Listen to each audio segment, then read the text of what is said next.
हमारे भारत को विश्व गुरु कहा जाता था हमारा, और विश्व गुरु के पद पर भारत विराजमान था।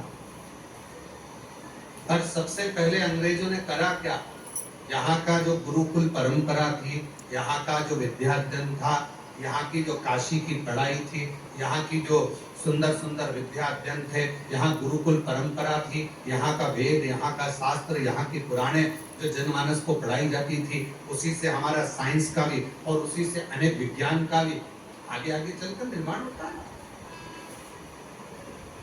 ये सब चीजें चलती रही। अब विदेशी आक्रांताओं ने करा क्या, उसको करा ये कि सबसे पहले यहाँ के गुरुकुल, यहाँ की शिक्षा को बंद कर दिया। और गुरुकुल शिक्षा, और बहुत ध्यान देना महाराज, आज भी जिस शहर में, जिस नगर में, जिस गांव में, खेड़े से खेड़े के अंदर भी, छोटे से छोटे गांव में भी, शहर में भी, नगर में भी, अगर बड़े बड़े कॉलेज हैं, अच्छी शिक्षा है, अच्छी एजुकेशन है, अच्छी कोचिंग है, अच्छी पढ़ाई है, तो किसी को कहीं जाने की जरूरत नहीं है। पूरे भारत के बच्चे और विदेश के बच्चे उस छोटे से गांव में आकर पढ़ेंगे और विद्याध्ययन करेंगे, और उस गांव का, उस नगर का, उस शहर का विकास। शिक्षा एक विकास का एक आनंद देती। और आज के जमाने में लोग शिक्षा पर ध्यान नहीं दे पाते, एजुकेशन पर ध्यान नहीं दे पाते। एक शिक्षा और दूसरी चिकित्सा, ये दो भारत का एक आनंद करो, भारत का आनंद। अब शिक्षा,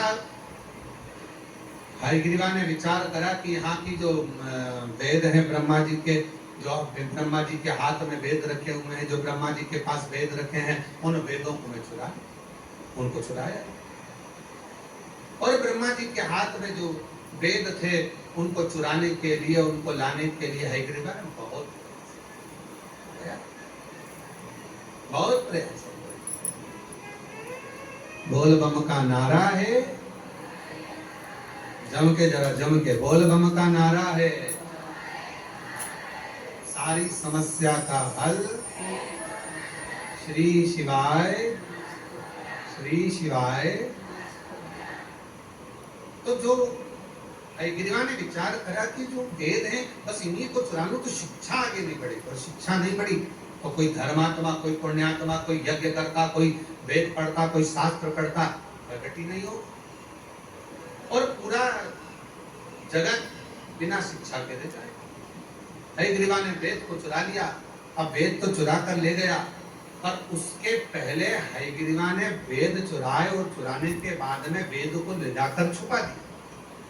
और वेद छुपाने के बाद में हयग्रीवा ने शिव जी की आराधना करना प्रारंभ करी, साधना करना प्रारंभ करी, क्योंकि उसको मालूम था कि मेरे प्राण छूटे,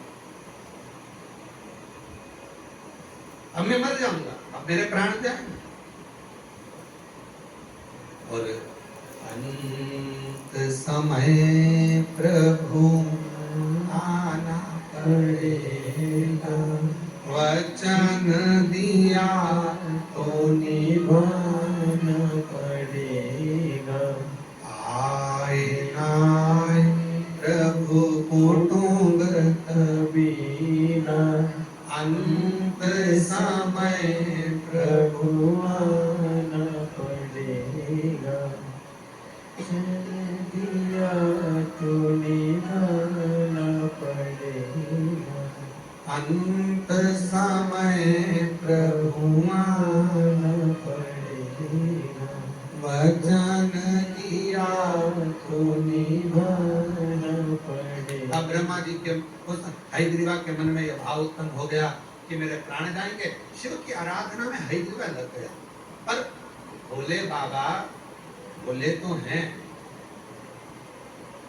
मेरे शंकर भगवान भोले हैं, मानते हैं, पर मेरे भोले बाबा, जिसने वेद चुरा लिया हो, कोई अच्छा कार्य किसी ने बंद कर दिया हो, मेरे शिव जी उस पर कभी कृपा नहीं, उस पर करुणा नहीं। हम आपसे भी कहेंगे, जितने भी इस पवित्र कथा को श्रवण कर रहे हो, ऑनलाइन सुन रहे हो, चाहे कुबरेश्वर बाबा की धरा पर श्रवण कर रहे हो, उनसे भी कहें। एक बात अपने बच्चों को हमेशा सिखाओ, किसी का पेन, पेंसिल, किताब, कॉपी मान लो आपके पास में आ गई है तो उसको वापस लौटाना चाहिए। कोई ने दिया है, गिफ्ट करा है तो बात दूसरी है, कोई ने प्रदान किया तो बात दूसरी। एक विश्वास के साथ एक चोरी के क्रम में शिव महापुराण की कथा कहती है, दुनिया भले मन का धन कर लेती है मानो, दुनिया भले मन का धन कर लेगी, मैंने इसका सामान चुरा लिया, मैंने मोबाइल चुरा लिया, मैंने ये सामान चुरा लिया, मैंने ये सामान रख लिया, मैंने ये सामान रख लिया, मन का धन। और हम पहले भी कथा में कहे, जो चोर था वो चोर का चोरी ले गया, और जो जिसका दया था भगवान की कृपा से उसने और मेहनत करी, बाबा का नाम लेकर और मेहनत करी, और फिर बाबा ने उसको वापस दिया। फिर पुनः